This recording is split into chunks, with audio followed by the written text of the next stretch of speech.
Lo que están a punto de escuchar no es una simple historia, es una advertencia, una historia de ambición descontrolada, traición y justicia divina. Prepárense porque esta es una de las narraciones más escalofriantes de la Biblia. La noche es densa. En el palacio de Judá, el eco de los pasos de los guardias resuena en los pasillos de mármol. El aire está cargado de un silencio inquietante. En el trono, rodeada de antorchas titilantes, se sienta una mujer con la mirada fría como la piedra. Su rostro, marcado por la ambición, es el reflejo de una mente calculadora. Bajo su reinado, la traición y la muerte han sido sus aliados más fieles. Ella no heredó el poder, sino que lo arrebató con sus propias manos. Una madre, una abuela, una reina sin piedad. Cuando el trono de Judá estuvo en peligro, no titubeó, no lloró, no dudó. Los gritos de los inocentes se ahogaron en la noche. Sus propios nietos cayeron ante su crueldad. Atalía se convirtió en la única mujer en reinar sobre Judá. Pero su ascenso al poder estuvo escrito con sangre y su caída sería aún más trágica. ¿Quién fue esta mujer? ¿Cómo logró mantenerse en el trono? ¿Y qué destino le esperaba? Para entender a Atalía, primero viajaremos a aquellos días oscuros de Israel, a un reino donde la corrupción espiritual y la sed de poder gobernaban sin piedad. Ella no nació como una simple princesa, nació en la cuna del engaño y la idolatría. Su padre, el rey Acab, era un hombre débil, dominado por sus deseos y manipulaciones, pero su madre era mucho más que eso. Jezabel, un nombre que se convirtió en sinónimo de maldad. Fue Jezabel quien llevó a Israel a postrarse ante Baal, el dios falso, destruyendo los altares del Señor y persiguiendo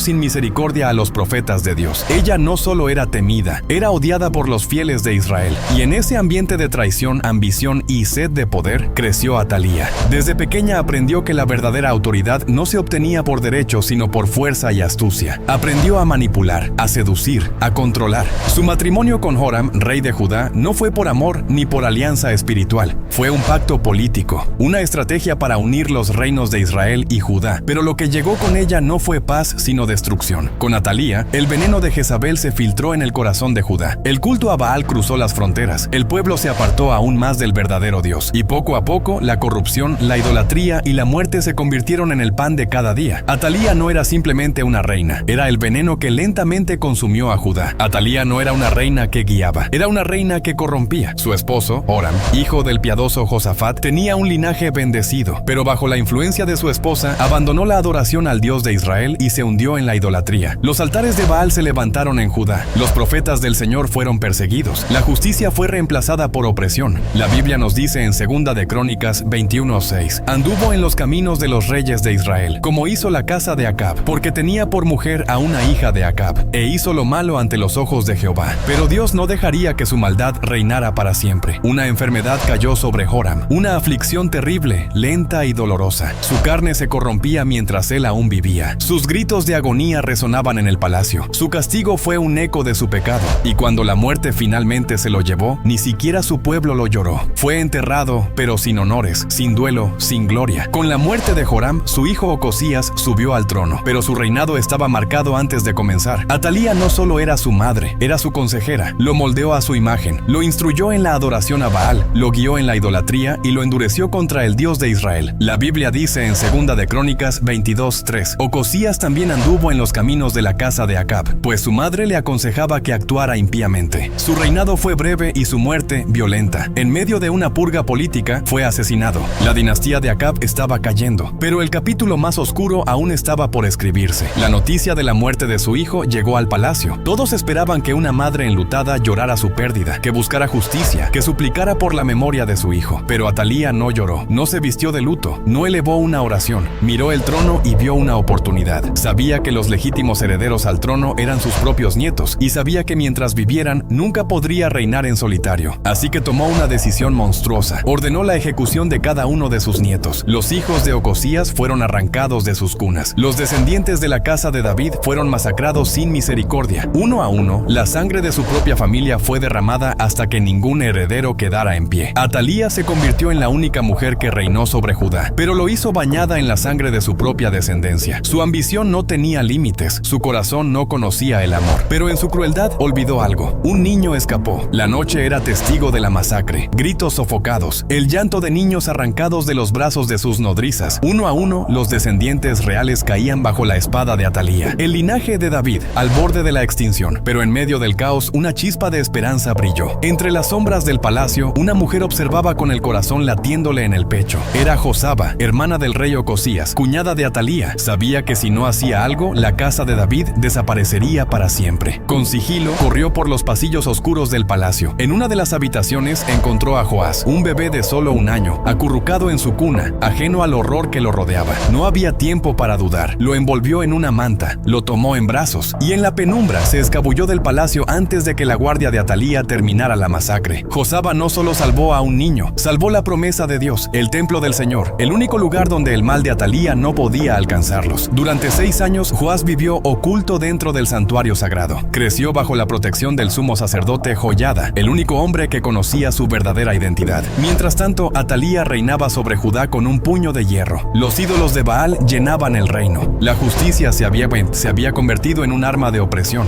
El pueblo sufría bajo el yugo de la reina sangrienta. Pero en el 7º año llegó el momento de la rebelión. Joiada no podía esperar más. Sabía que Joás era el legítimo rey de Judá y que la promesa de Dios debía cumplirse. Convocó a los líderes más valientes. Secreta y cuidadosamente reunió a los capitanes del ejército, a los sacerdotes y a los fieles a la casa de David. Forjó una conspiración que cambiaría la historia de Judá. El templo ya no era solo un santuario, ahora era el corazón de la revolución. Las armas sagradas de David, guardadas en el templo, fueron entregadas a los soldados leales, y entonces llegó el día de la proclamación. Las trompetas resonaron en el templo, los guardias reales se alinearon con espadas en mano. La multitud estaba ansiosa, por lo que algo grande estaba por suceder, y entonces Joiada sacó al niño del lugar donde había estado escondido. Joás, con solo 7 años, fue llevado ante el pueblo. Le colocaron la corona sobre su cabeza, le entregaron la ley de Dios, y con aceite sagrado fue ungido como el rey legítimo de Judá. El templo entero estalló en júbilo. El pueblo gritaba: ¡Viva el rey! ¡Viva el rey! Las trompetas sonaban en todo el reino. La Biblia dice en 2 de Reyes 11:12: le pusieron la corona, le dieron el testimonio, y lo proclamaron rey. Y Joiada y sus hijos lo ungieron diciendo: ¡Viva el rey! Pero el estruendo llegó más allá del templo, llegó hasta el palacio. Atalía, en su trono, escuchó el sonido del pueblo rugiendo. Algo estaba sucediendo. Corrió al templo, y cuando llegó, sus ojos no podían creerlo. La Biblia dice en 2 de Reyes capítulo 11 versículos 13 y 14: y viendo Atalía al rey que estaba junto a la columna, conforme a la costumbre, y a los príncipes y trompeteros junto al rey, y a todo el pueblo de la tierra que se regocijaba y tocaba bocinas, rasgó entonces sus vestidos, y clamó a gran voz: ¡Traición! ¡Traición! Su peor temor se había vuelto realidad. El niño que ella creía muerto estaba vivo, y ahora llevaba la corona. Atalía enloqueció. Su reinado se desmoronaba frente a sus ojos. La multitud ya no la temía, la despreciaba. El sacerdote Joiada alzó la voz con autoridad: ¡Llévenla fuera del templo! ¡Que muera fuera de la casa de Dios! Los guardias la rodearon, la arrastraron fuera del templo, lejos de los lugares sagrados, y allí, a las puertas del palacio, la espada cayó sobre ella. La única reina de Judá había encontrado su fin. Con la muerte de Atalía, la luz regresó a Judá. El templo fue purificado. Los altares de Baal fueron destruidos. El linaje de David fue restaurado. La Biblia dice en 2 de Reyes 11:20: y todo el pueblo de la tierra se regocijó, y la ciudad estuvo en paz después que mataron a Atalía a espada junto a la casa del rey. Atalía creyó que su poder sería eterno, que podía torcer la voluntad de Dios, que su reinado de sangre nunca caería, pero la justicia de Dios siempre prevalece. El mal puede parecer fuerte, pero nunca es invencible. Los propósitos de Dios no pueden ser destruidos por la ambición humana. Su plan es inquebrantable y su reino nunca tendrá fin. La historia de Atalía es más que un relato antiguo, es una advertencia para nuestros tiempos, porque aún hoy hay quienes eligen la ambición sobre la verdad, quienes buscan el poder sin temor a Dios, pero al final siempre habrá un Joás esperando su momento, siempre habrá un remanente fiel, y la justicia del Señor se cumplirá. Si esta historia te impactó, dale like, suscríbete y únete a nuestra comunidad, porque en este canal seguimos compartiendo el legado más poderoso de todos, el legado de la palabra. Dios os guarde y bendiga.